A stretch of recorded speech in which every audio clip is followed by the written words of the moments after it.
To AP today news. 4వ విడత ఆసరా కార్యక్రమానికి అధిక సంఖ్యలో మహిళలు. విజయనగరం జిల్లా గజపతి నగరంలో స్థానిక ఎమ్మెల్యే బొత్స అప్పలనరసయ్య సారథ్యంలో వైఎస్ఆర్ ఆసరా 4వ విడత నిధులు విడుదల కార్యక్రమం జరిగింది.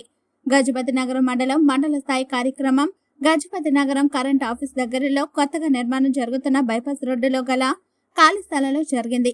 ఈ కార్యక్రమానికి ఎమ్మెల్సీ ఇందుకూరి రఘురాజు ముఖ్య అతిథులుగా హాజరయ్యారు. గజపతి నగరం మండలానికి చెందిన డ్వాక్రా మహిళలు అధిక సంఖ్యలో పాల్గొన్నారు.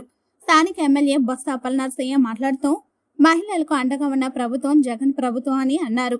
మన ముఖ్యమంత్రి జగన్మోహన్ రెడ్డి మహిళల అభివృద్ధి కోసం ఎన్నో పథకాలను ప్రవేశపెట్టి నేరుగా మహిళల అకౌంట్లోకి డబ్బును జమ చేసి కుటుంబ గౌరవాన్ని కాపాడే వ్యక్తి మన జగన్మోహన్ రెడ్డిని అన్నారు. మహిళలు అన్ని రంగాల అభివృద్ధి చెందడానికి వైఎస్ఆర్ జగన్మోహన్ రెడ్డి ప్రభుత్వం మహిళలకు ఎక్కువ ప్రాధాన్యత ఇచ్చే ప్రభుత్వం అని అప్పలనరసయ్య అన్నారు. అనంతరం వైఎస్ఆర్ ఆసరా పథకం ద్వారా 4వ విడత 1186 స్వయం సహకార సంఘాలలో గల 12,219 మంది మహిళలకు 8,05,47,500 రూపాయల చెక్కును అందజేశారు. ఈ కార్యక్రమంలో గజపతి నగరం మండలానికి చెందిన డ్వాక్రా మహిళలు, నాయకులు, కార్యకర్తలు అధిక సంఖ్యలో పాల్గొన్నారు.